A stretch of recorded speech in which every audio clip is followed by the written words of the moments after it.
Hello friends, आप सभी लोगों का स्वागत है हमारे यूट्यूब चैनल पर। तो आज हम देखेंगे कक्षा 8 का विज्ञान भारती यूपी बोर्ड का इकाई 11। इकाई का नाम है बल तथा दाब। तो चलिए हम इस वीडियो में इस पाठ के प्रश्न उत्तर को देखते हैं। प्रश्न नंबर 1 है, निम्नलिखित प्रश्नों में सही विकल्प छांटकर अभ्यास पुस्तिका में लिखिए। तो प्रश्न दिया गया है और 4 विकल्प हैं। जो विकल्प सही रहेगा उसे हमें छांटकर अपनी अभ्यास पुस्तिका में लिखना है। तो प्रश्न है दाब का मात्रक है। विकल्प है newton metre, kilogram, joule, newton प्रति मीटर स्क्वायर। तो इसका क्या होगा? तो दाब का सूत्र होता है, दाब बराबर होता है बल बटा में क्षेत्रफल। दाब को हम P से दर्शाते हैं, बल को F से दर्शाते हैं और क्षेत्रफल को A से दर्शाते हैं। तो इसका परिभाषा ही होता है कि एकांक क्षेत्रफल पर लगने वाला बल दाब कहलाता है, अर्थात एकांक क्षेत्रफल पर लगने वाला बल दाब कहलाता है। बल का जो मात्रक होता है वो होता है न्यूटन और जो क्षेत्रफल का मात्रक होता है वो होता है मीटर स्क्वायर। तो हो गया न्यूटन प्रति मीटर स्क्वायर। तो यहीं से आता है दाब का मात्रक न्यूटन प्रति मीटर स्क्वायर, और न्यूटन प्रति मीटर स्क्वायर को ही हम बोलते हैं पास्कल। क्या बोलते हैं? पास्कल बोलते हैं। तो कहीं कहीं पर पूछता है कि दाब का मात्रक जो कि एसआई मात्रक होता है पास्कल, तो कहीं कहीं पर आपको पास्कल दिख जाएगा और कहीं कहीं पर न्यूटन प्रति मीटर स्क्वायर दिख जाएगा। तो दोनों दाब का ही मात्रक होता है। अगला है, यदि किसी वस्तु को जल में पूर्णतः डुबोने पर उस वस्तु पर लगने वाला उत्प्लवन बल वस्तु के भार से कम हो तो क्या होता है? वस्तु जल में डूब जाएगी, वस्तु सतह पर तैरेगी, वस्तु जल में कुछ डूबी हुई तैरेगी, वस्तु सतह के नीचे पूरी डूबी हुई तैरेगी। तो देखिए इसमें क्या होता है, जब किसी वस्तु को जल में आंशिक रूप से या पूर्णतः मीन्स होता है पूर्ण रूप से डुबोया जाता है तो वो अपने भार के बराबर जल को विस्थापित कर देती है। आपने देखा होगा कि बाल्टी में पानी है, जब उसमें हम बोतल या जग डालते हैं तो कुछ पानी नीचे गिर जाता है, यानी वो अपने भार के बराबर जल को विस्थापित कर देती है। तो इसमें बोला है कि वस्तु के भार से कम हो तो क्या होगा? वस्तु जल में तैरेगी। तो इसका सही हो जाएगा विकल्प अ। अगला है प्रश्न, मात्रक एकांक क्षेत्रफल पर लगने वाले बल को कहते हैं। तो हमने आपको बताया कि एकांक क्षेत्रफल पर लगने वाले बल को क्या कहते हैं? तो दाब कहते हैं। P बराबर F/A। तो इसका सही हो जाएगा दाब। विकल्प भी है कार्य, गति, ऊर्जा या इनमें से कोई नहीं। तो इसका सही हो जाएगा विकल्प स, दाब। अगला है, यदि 1 मीटर लंबाई, 1 मीटर चौड़ाई तथा 1 मीटर ऊंचाई वाले बर्तन को पूरी तरह पानी से भर देती तो उस बर्तन में पारे का द्रव्यमान होगा। देखिए ये वैज्ञानिकों द्वारा निकाला गया है। तो विकल्प है 13.6 किग्रा, 136 किग्रा, 1360 किग्रा या 13,600 किग्रा। तो इसका सही हो जाएगा विकल्प द, 13,600 किग्रा। अगला प्रश्न दूसरा है, रिक्त स्थानों की पूर्ति कीजिए। दिया गया है प्रश्न है, किसी तल पर लगने वाले अभिलंबित बल को कहते हैं। तो क्या कहते हैं? तो दाब कहते हैं। अगला है, चाकू को रेत कर इसकी धार के क्षेत्रफल को करते हैं। तो हम चाकू को रेत पर उसको रगड़ते हैं या बोल सकते हैं धार लगाते हैं, तो उसको क्षेत्रफल को हम कम कर देते हैं ताकि वो और नुकीला हो जाए। अगला है, समुद्र तल पर सामान्य स्थिति में वायुमंडलीय दाब, यहाँ पर रिक्त स्थान दिया गया है, कि स्तंभ के बराबर होता है। तो 76 सेमी पारे के स्तंभ के बराबर होता है, भर देंगे हम। अगला है, यहाँ पर रिक्त स्थान दिया गया है घनत्व तथा रिक्त स्थान है जल के घनत्व का अनुपात अपेक्षित घनत्व कहलाता है। तो वस्तु का घनत्व तथा 4 डिग्री सेल्सियस जल के घनत्व का अनुपात ही अपेक्षित घनत्व कहलाता है। तो हम यहाँ पर भर देंगे। अगला है, द्रव सभी दिशाओं में, यहाँ पर रिक्त स्थान है दाब डालता है। तो जो द्रव होता है अर्थात जो जल होता है वो सभी दिशाओं में अर्थात सभी पर समान दाब लगाता है। यहाँ पर हम भर देंगे समान। अगला तीसरा है, सही कथन पर सही और गलत पर गलत का चिन्ह लगाइए। प्रश्न है, बल में परिमाण होता है किंतु दिशा नहीं होती है। ये गलत है। बल में परिमाण भी होता है और दिशा भी होता है, क्योंकि बल एक सदिश राशि होती है और सदिश राशि वे राशियाँ होती हैं जो परिमाण के साथ साथ दिशा का भी ज्ञान होता है। तो इसमें बोला है दिशा नहीं होती, इसलिए गलत है। अगला प्रश्न ख नंबर है, दिया गया है पृथ्वी के चारों ओर वायु का आवरण वायुमंडल कहलाता है। ये बिल्कुल सही है। अगला है किसी नियत स्थान पर वायु दाब अलग अलग समय पर परिवर्तित हो सकता है। ये भी प्रश्न सही है, तो इसके आगे हम सही का निशान लगा देंगे। अगला है द्रव बर्तन की दीवारों पर क्षैतिज दिशा में दाब नहीं डालता है। ये गलत है, क्योंकि जो द्रव होता है वो सब पर समान द्रव जो दाब होता है डालता है, लेकिन इसमें बोला है कि नहीं डालता है, तो ये गलत हो जाएगा। अगला किसी वस्तु को द्रव में डुबोने पर उसका भार बढ़ जाता है। ये गलत हो जाएगा।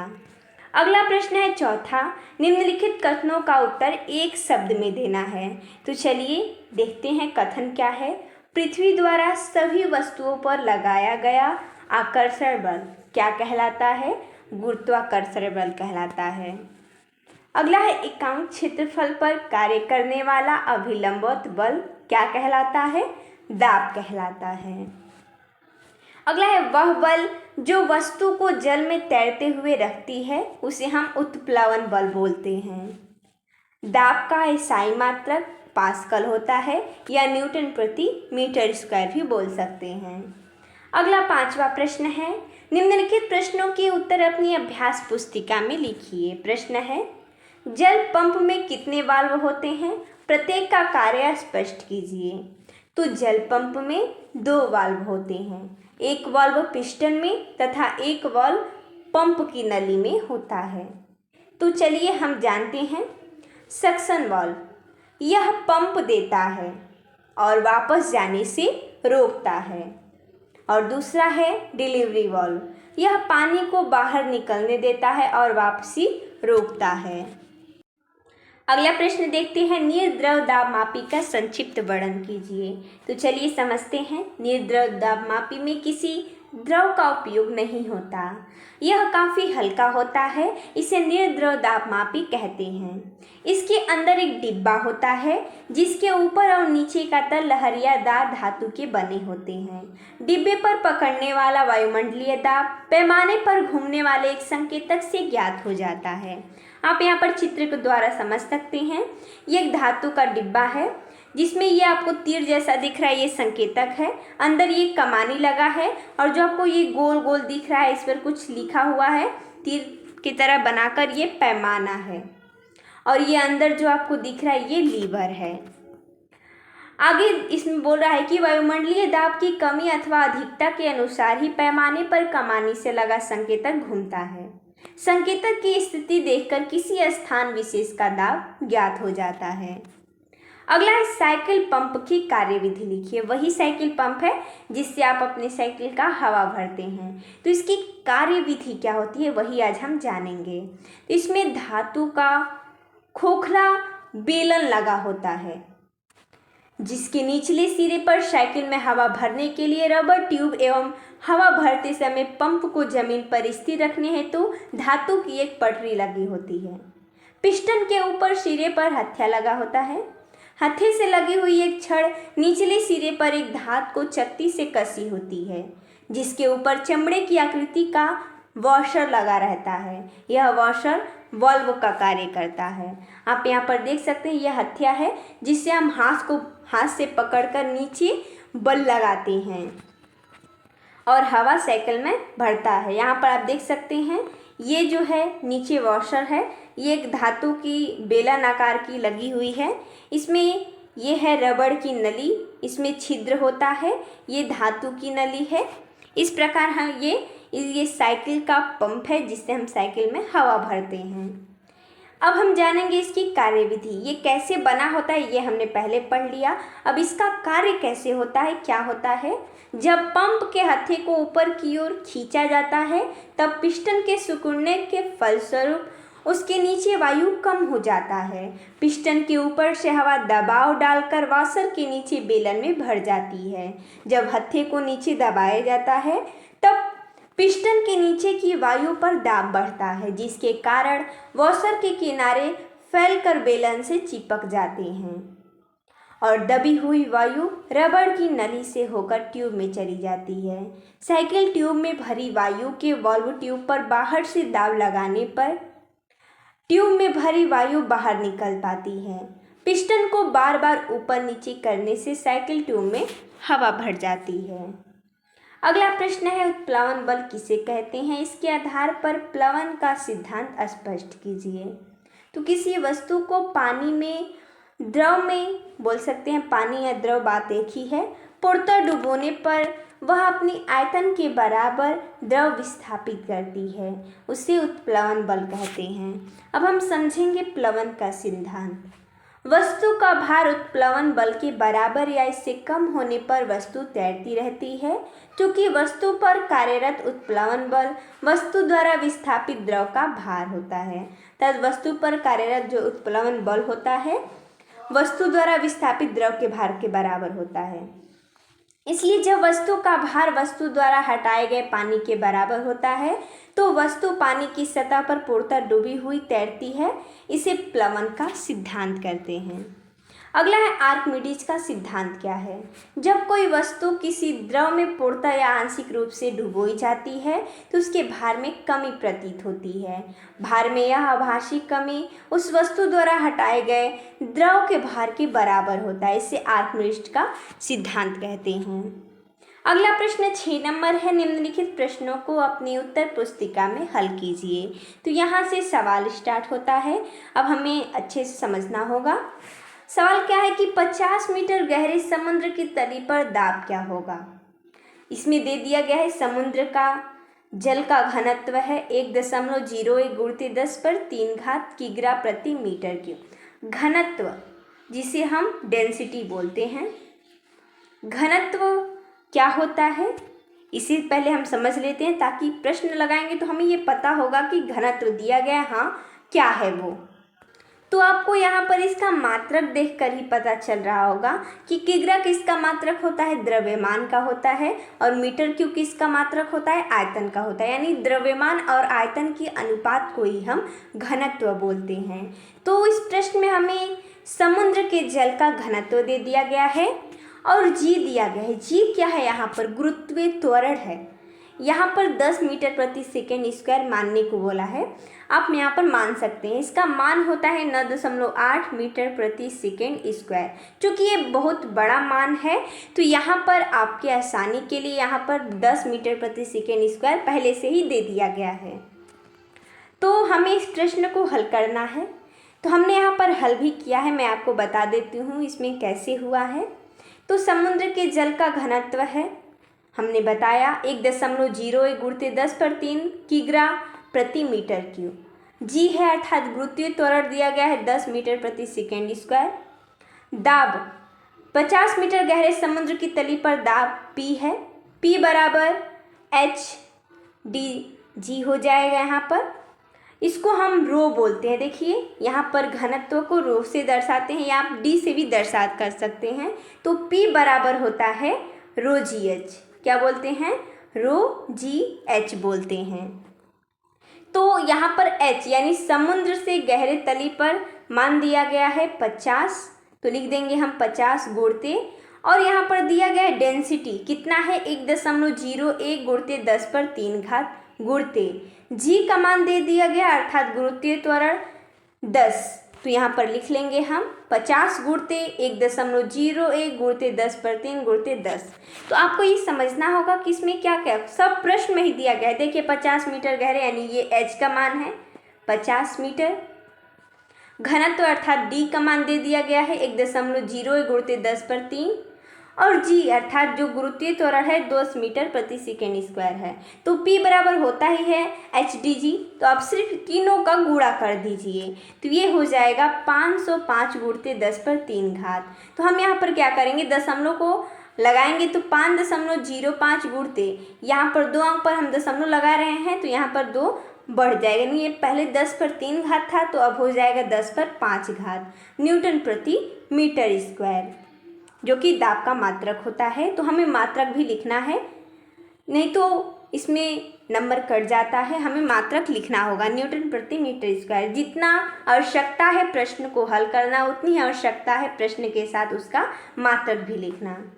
अगला, दिखाइए कि जल पंप द्वारा 10 मीटर तक की गहराई से जल निकाल सकते हैं। इसमें क्या क्या दिया गया है? वायुमंडलीय दाब 76 सेमी, पारे के स्तंभ का दाब, पारे का घनत्व दिया गया है 13.6 गुणित 10 पर 3 किग्रा प्रति मीटर क्यूब, गुरुत्वीय त्वरण है 10 मीटर प्रति सेकेंड स्क्वायर।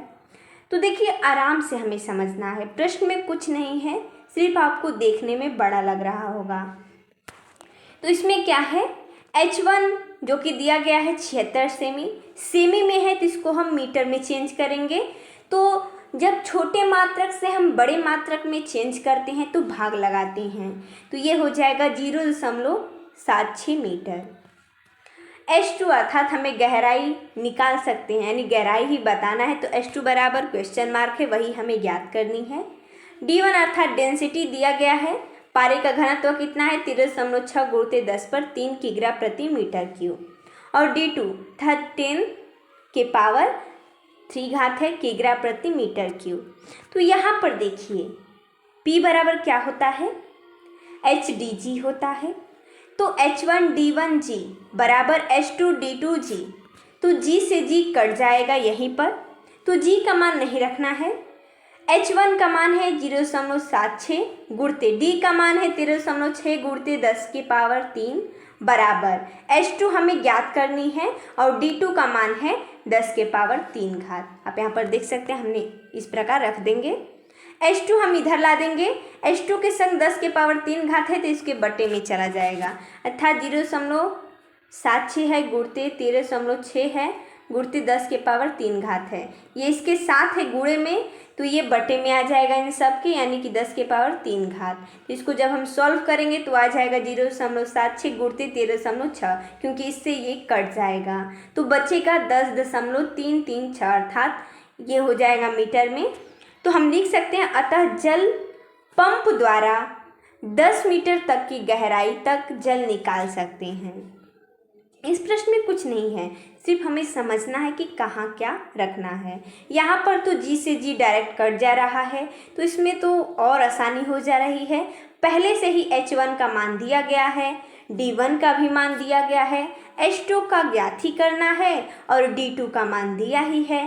तो ये जो मान दिया गया है 10 के पावर 3 घात, 10 के पावर 3 घात, ये दोनों तो आपस में कट जा रहे हैं, सिर्फ हमें 0.76 और 13.6 का गुणा करना है, और जो गुणा करके आंसर आएगा वही हो जाएगा इसका आंसर। अगला प्रश्न 7वां है, आप पिन को नुकीला क्यों बनाते हैं? इसका उत्तर हो जाएगा, पिन को नुकीला बनाने से इसका क्षेत्रफल कम होता है, जिसके कारण दाब में वृद्धि होती है। अगला प्रश्न 8वां है, दिया गया है एक हाथी का भार 2500 किलोग्राम है, यदि इसके पैर के तलवे का क्षेत्रफल 0.25 वर्ग मीटर है तो उसके द्वारा आरोपित दाब की गणना कीजिए। तो चलिए इसको भी हम कर लेते हैं। सबसे पहले तो इसमें क्या क्या दिया गया है, तो हाथी का भार दिया गया, अर्थात द्रव्यमान दिया गया है 2500 किलोग्राम, और इसके पैर का क्षेत्रफल क्या है 0.25 वर्ग मीटर है। तो सबसे पहले तो दाब बराबर होता है बल बटा में क्षेत्रफल, तो जो भार होता है वो न्यूटन में निकालेंगे हम, और क्षेत्रफल तो मीटर में है तो इसको हम चेंज करेंगे।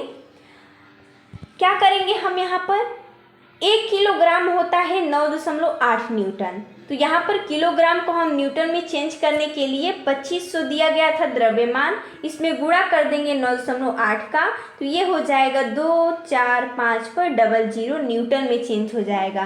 पहले ये किग्रा में था, 9.8 का गुणा कर देंगे तो ये हो जाएगा न्यूटन में, क्योंकि न्यूटन में हमें चेंज करना था। और दिया गया है 0.25 वर्ग सेमी, तो हम क्या करेंगे, लिखेंगे 245 अर्थात 245 दिया गया है, 00 है गुणते, और क्या करेंगे हम, ये 0.25 है तो दशमलव हटाएंगे तो ऊपर 100 बढ़ा देंगे। तो वही हमने यहाँ पर किया है, दशमलव हटाकर ऊपर डबल जीरो बढ़ा दिया है। 25 चौके 100 हो गया है और 200 यहाँ पर दिया गया है। 24,500 में 4 का गुणा कर देंगे तो हो जाएगा 98,000 न्यूटन प्रति मीटर स्क्वायर। अर्थात इसका कहने का अर्थ ये है कि सबसे पहले तो 1 किलोग्राम बराबर होता है 9.8 न्यूटन, क्योंकि जो भार होता है वो न्यूटन में हमें ज्ञात करना है। तो पहले से दिया गया है जो हाथी का द्रव्यमान है वो 2500 किलोग्राम है, तो इसको चेंज कर देंगे हम न्यूटन में। तो 9.8 का इसमें गुणा कर देंगे तो हो जाएगा 24,500 न्यूटन, और बटे में हो जाएगा उसके तलवे का जो क्षेत्रफल है 0.25 वर्ग मीटर। तो दशमलव हटाएंगे तो ऊपर 100 बढ़ जाएगा, 25 चौके 100 हो जाएगा और 4 में इसका गुणा हो जाएगा तो हो जाएगा 98,000 न्यूटन प्रति मीटर स्क्वायर।